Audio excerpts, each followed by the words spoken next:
In the final 3 days before departing from this existence, I made the conscious decision to harmonize with Marcus and embody the ideal partner he had always desired. I ceased feeling envious of his first love and stopped having outbursts over his frequent late night absences. On the initial day, he mocked me, saying, "Well, it's about time you became rational. Had you been this way sooner, we both would have been more content." On the second day, his stare grew conflicted, his tone laden with uncertainty. "Ella, why aren't you upset?" I offered a weak smile. "Isn't this the version of me you wished for?" Prior to re-establishing contact with the system, Marcus and I had endured a week of silent tension. "Host, you've finally chosen to leave, haven't you?" The system's voice carried a hint of malicious pleasure. I couldn't fault it. When I successfully won Marcus's heart and decided to remain, the system had earnestly attempted to deter me. From my extensive experience, no one who stays ever truly finds happiness. Yet, back then, I naively believed that the bond between Marcus and me was unbreakable, confidently dismissing its cautions. Now, I felt a bitter smile. How much time do I have left? "As soon as 3 days, it responded. I nodded, resolving to cherish these final days and reconcile with Marcus. Once the system departed, I took the initiative to call Marcus. It was our first conversation in days, but the call was rejected several times. Mechanically, I redialed until his voice finally came through, tinged with annoyance and impatience. "Ella, can you stop?" I hesitated for a moment, my already disillusioned heart still aching from his words. Ignoring his demeanor, I gently asked, "Will you come home for dinner tonight? I made your favorite lasagna." After a prolonged silence, he sighed sharply. "Fine, but only if you apologize to Lily first." A week earlier, Marcus had assisted his first love, Lily, in celebrating her birthday. Lily had shared photos on social media with the caption, "With you here, I'll never feel envious of anyone else." In the pictures, Lily had whipped cream on her cheeks and clasped her hands in a wishful gesture, surrounded by extravagant gift boxes. Marcus stood behind her, illuminated by warm candlelight, while she smiled innocently. Their mutual friends eagerly commented, lauding their chemistry. Lily responded with a shy emoji. I liked the post and commented, "Jealous of you having my husband by your side." Minutes later, the post was removed. Marcus called immediately, furious. "Are you insane, Ella? It's her birthday today, and you just had to ruin it, didn't you?"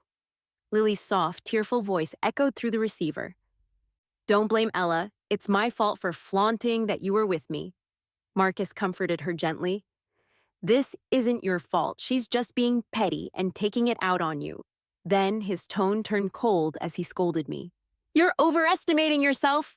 Nothing is more important than her birthday." Each word felt like a sharp dagger. Furious, I clenched my fists and replied, "Of course. Your first love's birthday is clearly more important than your wedding anniversary with your wife." Marcus's breathing caught. In a softer voice, he asked, "Today is our anniversary?" But before I could respond, Lily's sobs came through again. "Ella, it's all my fault. I'll apologize to you in person." Any lingering guilt Marcus might have felt dissipated. He gently comforted Lily, then turned back to berate me. "It's just an anniversary. We can celebrate it any year. But this is Lily's first birthday since returning to the country. Can't you be more understanding, Ella?" I told him word for word. "No, I can't." Then I ended the call. Love and stability could never coexist, but Marcus didn't grasp that.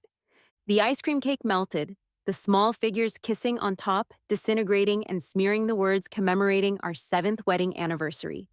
I picked up the cake and discarded it. Later, my phone buzzed with a message from Lily's anonymous account. "I told you before, Ella, when it comes to choices, it'll always be me. Believe it now?" Hours earlier, I wouldn't have believed her. Now, it was undeniable. Marcus didn't return home that night. When I woke up the next morning, he was having breakfast in the dining area. Seeing me, he looked up coldly and said, "Come to the office with me later and apologize to Lily. She's been feeling guilty and couldn't sleep all night because of your comment." I laughed bitterly. "I won't." "What wife apologizes to a mistress?" "Ella, how can you say something so cruel?" He slammed the table hard. Lily is just my assistant. She's lost everything. Don't you have any sympathy? I smirked. Your assistant? The one you've been sleeping with? Marcus's face darkened. He overturned the table, dishes clattering onto the floor. I closed my eyes and turned away, unwilling to face him. Disappointment stacked within me. How had Marcus become like this? Marcus growled angrily. Since you're so stubborn, let's take a break for a while. He slammed the door and left. He didn't return for an entire week. I was so heartbroken that I couldn't sleep through the nights. During that time, Lily's alternate social media account kept updating incessantly. On a business trip to Bali with my boss, so happy. Accidentally fell on the beach and got my knee scratched by a little rock. The boss scolded me for 10 minutes because he was worried, but he ended up getting me a little cake as punishment. Heh. Here's a perk. Muscle pics. Snapped secretly. If my boss finds out, will he be mad? I didn't cry or make a fuss anymore. Silently, I saved these screenshots. A decaying relationship needs to be discarded promptly. That morning, Lily's update stated they'd returned from Bali. Marcus's voice continued over the phone. Ella, did you hear what I said? Snapping out of my thoughts, I replied faintly, okay. The previously noisy background on his end suddenly quieted down. A few seconds later, Marcus asked again, what did you say? I forced a smile and said, I said I agree to apologize to Lily. For the next 3 days, I'll fulfill all your requests. Then, I'll leave you forever. I followed the location Marcus sent me. The private room was loud and bustling. As soon as I appeared at the doorway, someone whistled. Floor is here. The teasing voices were full of anticipation. Since Lily's return, Marcus and I had been arguing nonstop. Minor disputes every 3 days, major ones every 5. Everyone in our circle was aware of it. Scanning the room, I found Marcus seated at the center of the sofa. Our eyes met, his expression unreadable. Lily was nestled beside him like a small bird seeking shelter. I heard you're here to apologize to Lily, someone jeered. Marcus's friends were always quick to shift their loyalties. When Marcus loved me, they didn't dare joke about me. But now that Lily was back, it was clear where she stood in Marcus's heart. As for me, I now earned their disdain. Taking a few steps forward, my eyes swept over the table filled with glasses of alcohol. I picked one up gently and said, to show my sincerity, I'll drink this and apologize to Miss Lily. Is that okay? Or so? Marcus tilted his head, watching me with amusement, remaining silent. The others exchanged excited glances, eager to witness the spectacle. What's going on here? Lily suddenly stood up, like a startled rabbit, and hurried to snatch the glass from my hand. You only scolded me a little. It's something I deserved. How could I possibly accept your apology? Her eyes reddened as she spoke. Marcus's gaze softened with concern as he stood and pulled her back into her seat. Why can't you accept it? With me here, no one's allowed to bully you. Lily's eyes sparkled as she looked at Marcus with gratitude before turning back to me. Then, just a small glass will do. Once you drink it, all the misunderstandings will be cleared up. She smiled and handed me the glass. Marcus is just protecting you too much. Don't be upset. I looked at Marcus and chuckled softly before taking the glass with indifference. Of course not. I raised the glass. Let everyone here witness. It was my jealousy and misunderstanding of Marcus and Miss Lily's relationship that caused Miss Lily's unhappiness. I'll take this drink as my punishment and apology to her. After speaking, I scanned the room. Everyone froze in disbelief. Someone whispered, No way. Is this really the Ella who never backed down before? Even Marcus, at the center of the room, looked momentarily stunned. Ignoring his fleeting surprise, I raised the glass and drank it all. I'm allergic to alcohol. Most people wouldn't know, but Marcus does. As the alcohol coursed through me, my body felt like driftwood in a river. Someone stepped forward to steady me. Don't drink anymore. Through the haze, I recognized Tony, one of Marcus's friends. Of everyone in the room, he was the only one who hadn't mocked me. Thank you, I murmured, my voice small. I wanted to look up and ask Marcus if this apology was enough. Instead, I saw Lily quickly exchange a glance with someone else. Immediately, another voice rang out. Great drinking skills, but if you really want to show sincerity, one glass isn't enough, right? The person shoved an entire bottle of red wine toward me with ill intentions, glancing back at Marcus. Don't you think so? Marcus's brows furrowed deeply as he silently watched the bottle being pushed toward me. Just as he opened his mouth to speak, Lily's choked voice interrupted. Don't say that. It's already an honor for her to lower herself and apologize to someone like me, whose family is broken. As long as she doesn't humiliate me at work anymore or disrupt the company, I'm fine with anything. Marcus raised an eyebrow, looking at her incredulously. She humiliated you at work? When?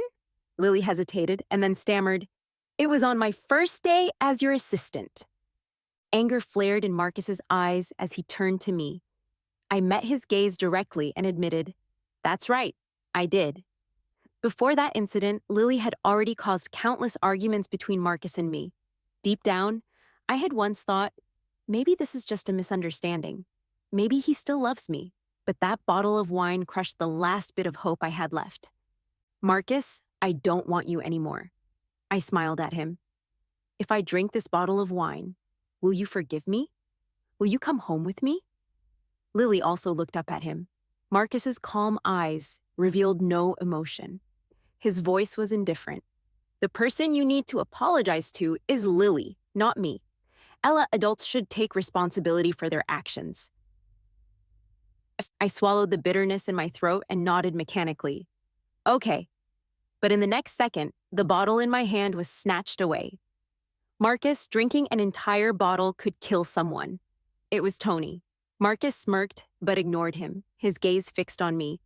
Ella, the choice is yours. I won't force you. My heart, already shattered into pieces, somehow didn't feel the pain anymore. I'll drink. Determined, I took the bottle back from Tony. After softly thanking him again, I tilted the bottle to my lips and took large gulps. In a daze, I thought I saw Marcus pushing through the crowd, striding toward me.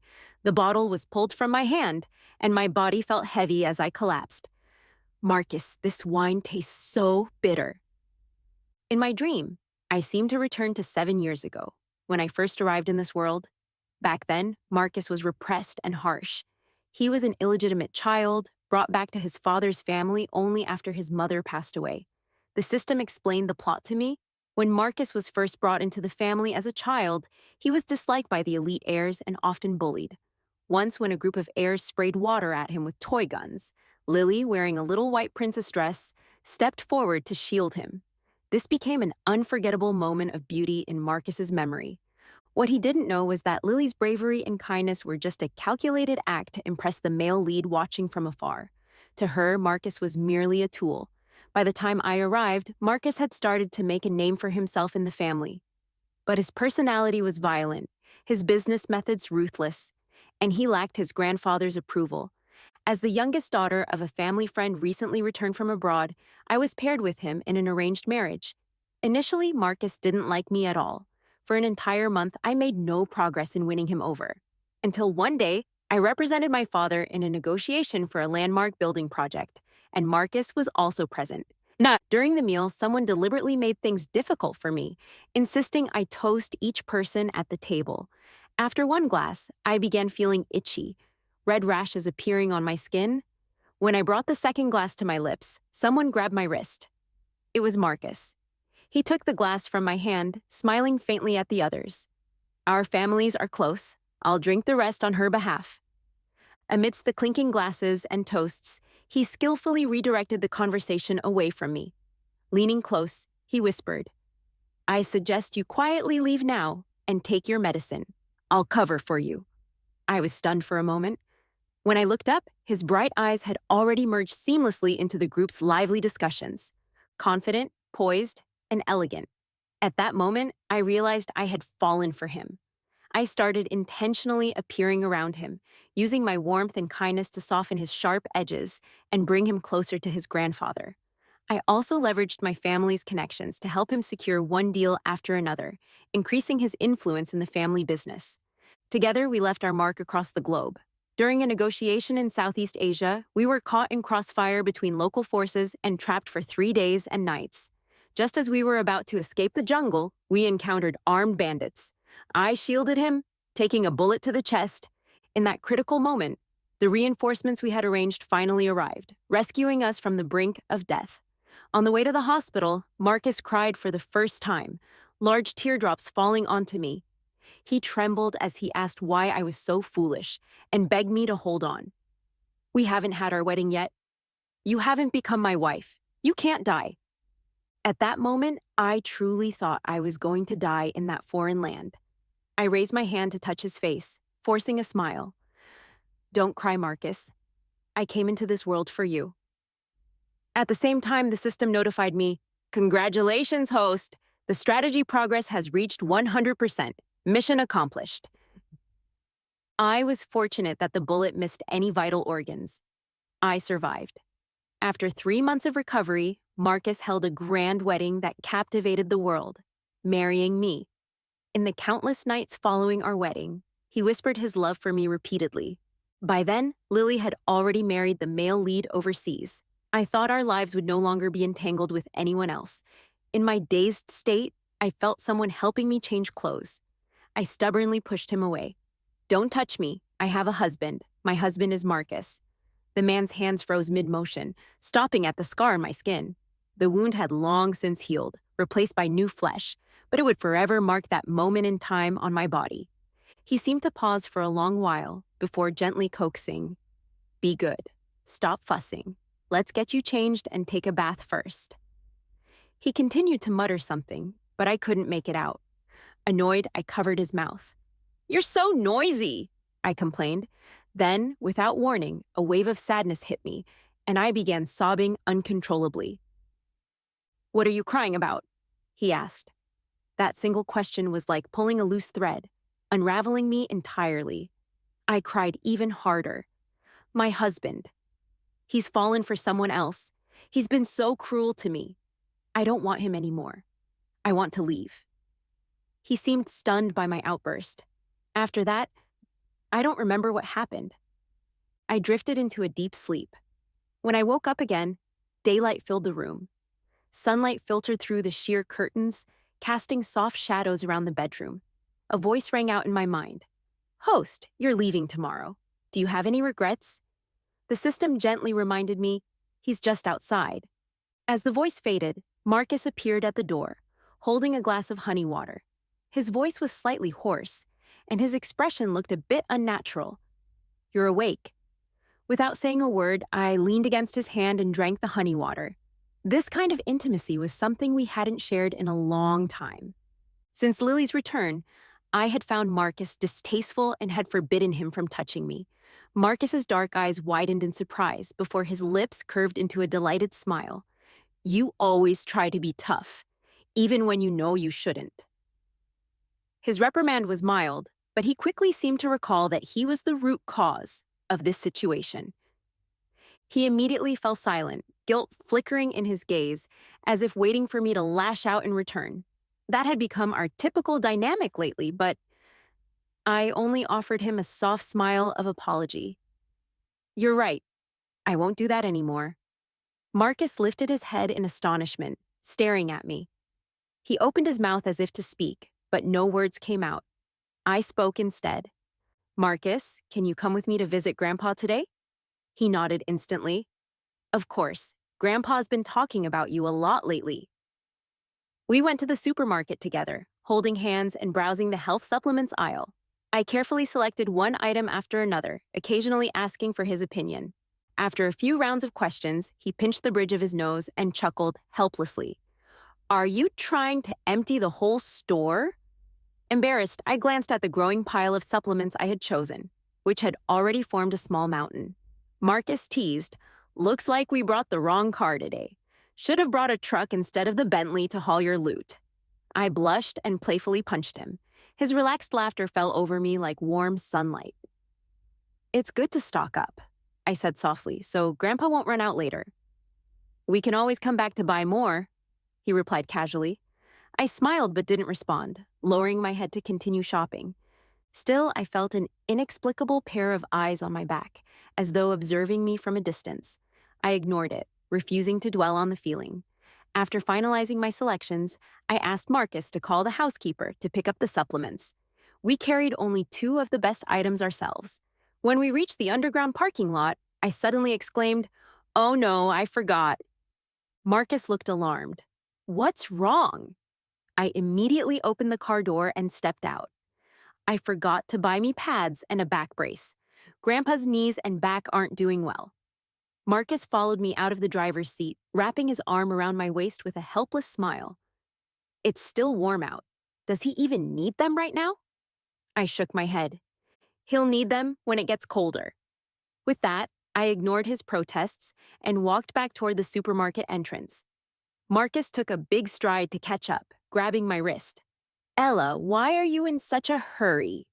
His voice was calm and his smile gentle, but there was a flicker of unease in his eyes. "We can come back in winter to get them." "How about that?" Before I could respond, he tugged me firmly back toward the car. "Marcus?" I sighed inwardly. Forget it. I didn't want to argue with him, not when tomorrow would be our last day together. As the car merged back onto the main road, silence fell between us. The atmosphere felt awkward. I fidgeted, touching random objects to keep busy. When my fingers brushed against the car charm, Marcus's hand slipped slightly on the wheel, causing the car to jolt. His eyes flicked to where my hand lingered on the fluffy rabbit charm.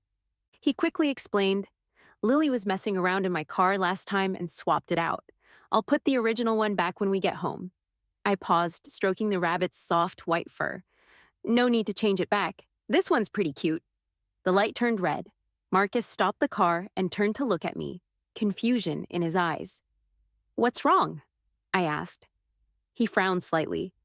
"You're not upset. In the past, you'd always get angry if anything of Lily's showed up around me." I smiled faintly. So that's what he was worried about. If I didn't care anymore, why would I get upset?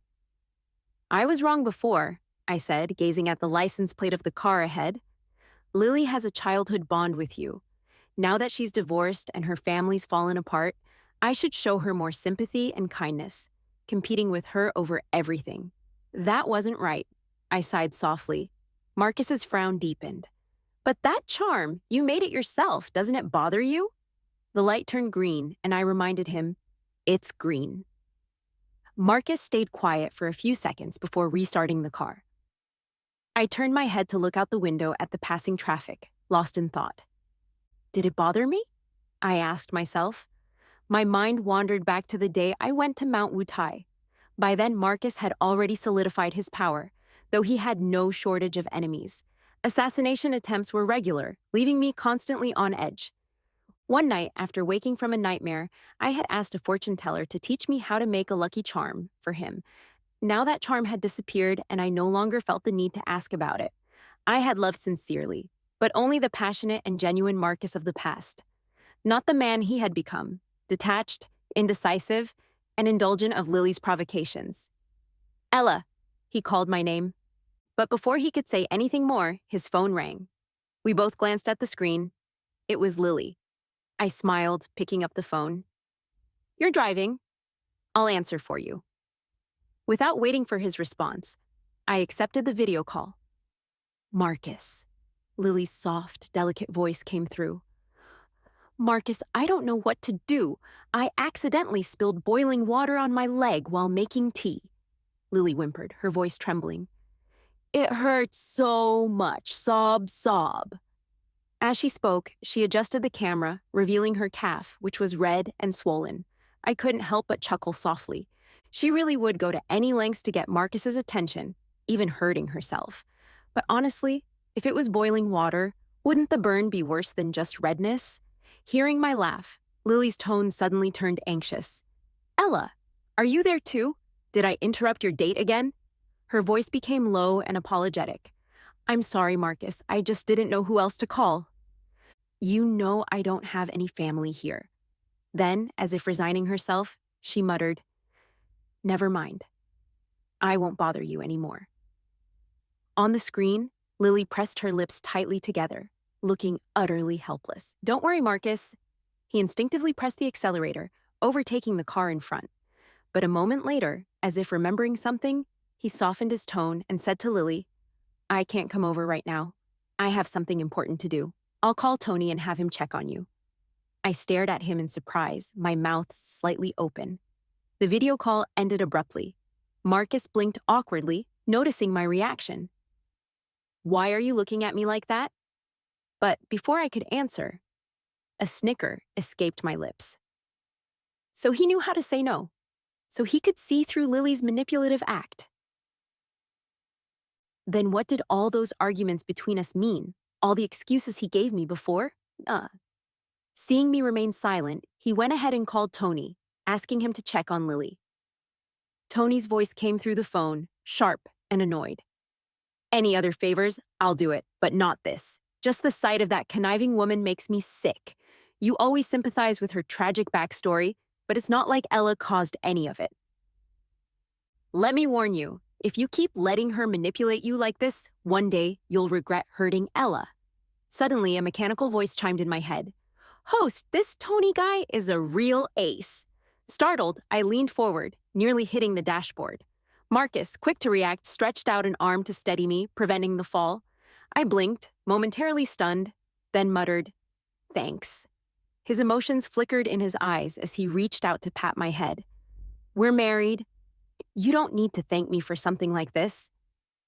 I tilted my head to avoid his touch, and his hand paused midair. Realizing my abruptness, I quickly reassured him. "Focus on driving for now as we near Grandpa's old mansion." Marcus's phone rang again. It was Lily. A flash of irritation crossed his face as he answered. "What now?" His cold and curt tone seemed to catch Lily off guard. There was a brief silence before she began crying again. "Marcus, I'm in so much pain. How can you just leave me like this?" The mansion was already in sight. Marcus looked conflicted. I smiled at him. "Go check on Lily. She's hurt and needs someone with her." His expression darkened, sadness clouding his gaze as he looked at me. "You need someone with you too, Marcus." Lily's voice suddenly sharpened. "You promised me when we were kids that you'd always be there for me when I needed you." "Did you forget?" Marcus stiffened, glancing at me instinctively. I chuckled lightly and said casually, "It's okay, we're almost at Grandpa's house anyway. I'll just take a cab from here." Marcus hesitated, wanting to say more, but my tone was gentle, yet firm. He eventually agreed to go to Lily, but insisted on dropping me off at the mansion first. As I got out of the car, he looked at me with worry. "Ella, go see Grandpa. I'll be back soon." I smiled at him softly, my gaze serene. I watched the car's shadow grow smaller and disappear in the distance. "Goodbye, Marcus," I whispered. My phone vibrated, alerting me to a new message. It was from Lily. "Ella, you think that old man can keep Marcus by your side? You've already lost." I calmly typed back, "Are you sure about that? Today's outing with Marcus, I was the one who tipped Lily off about it. The calls she made along the way? I had anticipated them all." This wasn't the first time such a scene had played out, but I didn't mind one more repetition. After I leave this place, I wanted to deepen Marcus's guilt and regret just a little more. From his reactions earlier, it was clear that he still had feelings for me. Perhaps if I had said the word, he would have stayed with me instead of running to Lily. But late realizations no longer interested me. I found them disgusting. And I couldn't help but wonder if, after today, Lily would still feel as confident as she did now. Lost in thought, I suddenly noticed Grandpa, walking out of the mansion, leaning on his cane. The sunlight caught his gray hair, making it shimmer. This man, who has shown me the most love and care in this world, has finally come to bid me farewell. Who would have thought that this kind, gentle old man was once a powerful figure feared by both the underworld and the elite? Take a good look at Ella, everyone. Doesn't it seem like she's growing gray hairs, too? Grandpa joked, glancing at the butler beside him. I was taken aback. The butler laughed and explained, "The old master is saying you're so young, yet you nag like an old lady." I couldn't help but laugh. Tomorrow, I'll leave this world for good. Maybe that's why I was overly sentimental, giving everyone so many reminders. I didn't expect Grandpa to tease me about it. As night fell, Marcus still hadn't returned. Grandpa, irritated, scolded, and ordered the butler to call him over. The system's voice reassured me, "Don't worry, host. I've set his phone so it won't connect." Sure enough, the butler shook his head helplessly after trying to call. Grandpa grew more annoyed. Find out what that brat is doing right now. Seeing him angry, I quickly patted his back to calm him down. He gave me a concerned look and asked, "How long has he been neglecting you like this, girl?" I forced a smile and shook my head. "It's not like that, Grandpa. Marcus is just busy today." "Busy my foot." Grandpa's anger flared again. The more tolerant I pretended to be now, the harsher the punishment Marcus and Lily would face tomorrow. After all, everyone in the family knew Grandpa liked me far more than Marcus. Once Grandpa was in bed, the system explained, "Host, it's not that he's ignoring you. I made sure his car tires blew out. 3 of them, to be exact. I declined Grandpa's offer to have someone drive me. Marcus will be here soon. Don't worry about me." Then, I slowly walked out of the mansion's estate. As planned, after leaving the property, I would encounter a mugger who would end my life. The moment the snow-white knife plunged into my abdomen, the system severed my consciousness from my body. As the blood poured down the blade, it stained large patches of the asphalt road, turning them dark red. Luckily, I didn't feel any pain. The system took control of my phone and dialed Marcus's number for the last call before I died. He couldn't answer. In the coming nights, he would repeatedly think back, remembering how he had abandoned me on the road for Lily, and how, because he didn't answer my final call for help, he had sealed my fate when I could have survived. The robbers, realizing they had killed someone, panicked and fled. A few minutes later, my phone vibrated again, but no one would pick it up. My entire body was twisted into an odd position by the robbers. My ribs and knees snapped. To ensure there were no witnesses, they stabbed me a dozen more times. The system, unable to bear it, covered my eyes. "Sorry, I might have been a bit too harsh with the arrangement." I shook my head. "It's fine. Otherwise, how else could I make Marcus suffer a lifetime of regret?" My phone continued to vibrate relentlessly. I gazed at it, lost in thought. The system said, "On the last day in this world, you will exist as a soul." 2 hours later, Marcus tracked my location via my phone and found my body. The sight before him froze him in his tracks. Marcus reached out in disbelief, trembling, to check for my breath. The cold emptiness of my body made him shudder. He collapsed. The system cursed, "You useless scumbag. What's the point of regretting now? Ella, wake up." Oh. Tears streamed down his face as he pressed his hand against my bleeding wound. But there were too many wounds, and the blood had long since dried up. Tears streamed down his face as he pressed his hand against my bleeding wound. But there were too many wounds, and the blood had long since dried up. Even though my soul had already left my body, the sight of my mutilated flesh still caused sharp pangs in his heart. Marcus staggered toward the car, holding my body. "Bring the car over!" he shouted. The butler, who had been sent by his grandfather to help search for me, immediately drove up. But when he saw me in Marcus's arms, he gasped, "How is she so badly hurt?" I sat with the system in the back seat, watching as Marcus floored the accelerator, running through dozens of red lights. The butler, terrified, kept urging him to slow down and be careful. Marcus yelled at him to shut up. On our way to the hospital, all the specialists from Marcus's family's private hospital were summoned back to work. He placed me on the bed and with bloodshot eyes warned everyone, "This is my wife. I don't care what you do. You must save her." The expert team, all of whom were over 40 years old, shook their heads helplessly as they looked at my lifeless body. They solemnly advised Marcus, "Sir, you should find a good mortician. Let her go in peace." "What did you say?" Marcus's veins bulged as he grabbed one of the doctors by the collar. His bloodshot eyes looked as if they were going to devour the doctor. People rushed to stop him, but Marcus was like a madman, shouting and screaming. "You didn't even try to save her. Who gave you the right to declare her dead? If she can't survive, I'll make sure you all go down with her." Under the pressure of his power, the experts reluctantly sent me to the ICU and continued their futile attempts to revive me. The system covered its ears. "He's gone mad," I chuckled, but was interrupted by a sudden cry. It was Marcus's grandfather, who had rushed over when he heard the news.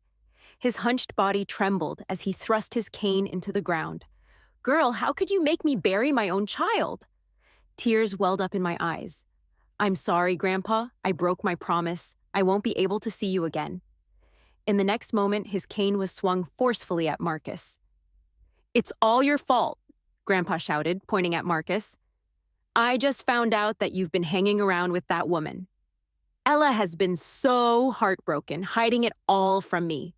He staggered toward Marcus and kicked him to the ground. "Do you deserve her? Don't you remember?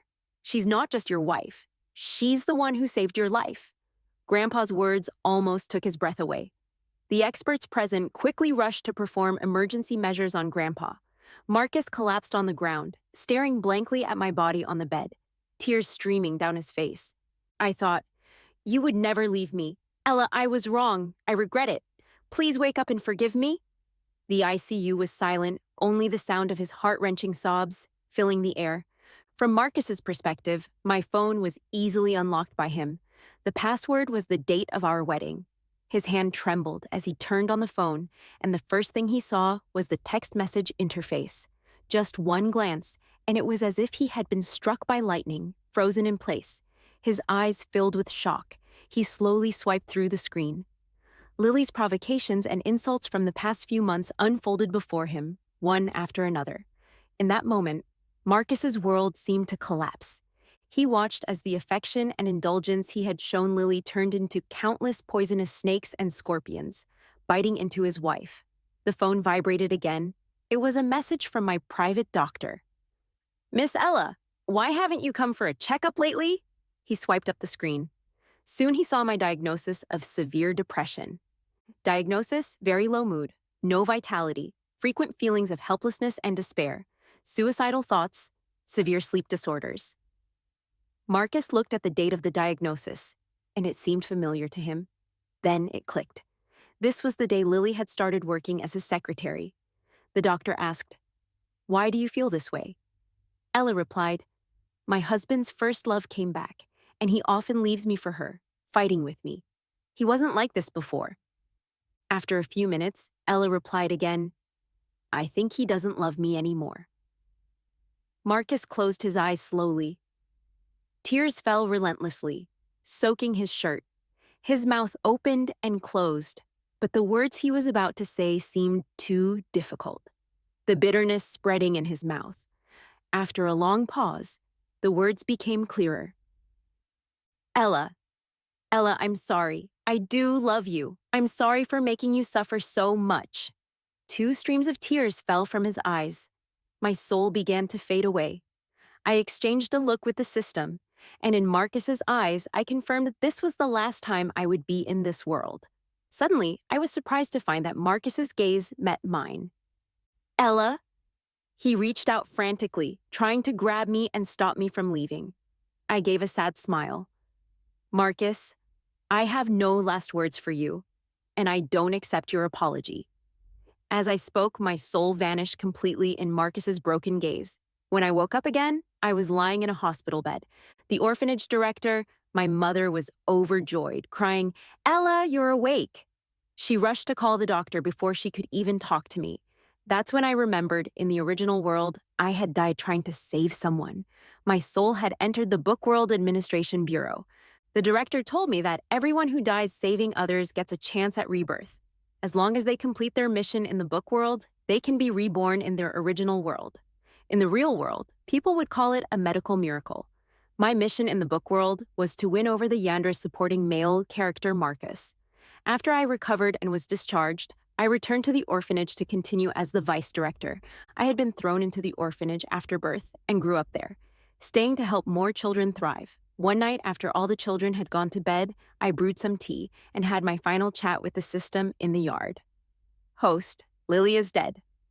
Ah? I was a little surprised. Why? The robbers had already killed someone, so I used a little trick to make sure they mentioned Marcus's grandfather's name when they were caught. I nodded in admiration. The system, however, felt that it wasn't thorough enough. She died more horribly than you know. Marcus's grandfather used to be involved with the underworld, and he liked you so much, he took matters into his own hands. He didn't finish the sentence but made a slicing motion across his neck. I could imagine just how cruel the old man's methods must have been. And then there's him. After you left, he was nearly beaten to death by Grandpa. He gave up on himself, getting drunk every day in front of your grave. It won't be long before alcohol poisoning finishes him off. I clicked my tongue in pity. Such a shame about their family fortune. No one will inherit it. The system smiled slyly. A stack of bank cards appeared in front of me. After he dies, his assets will be transferred to these cards by the Book Transference Bureau. Host, are you ready to become an insanely rich woman? On that quiet summer night, my surprised exclamation rang out. I'm ready!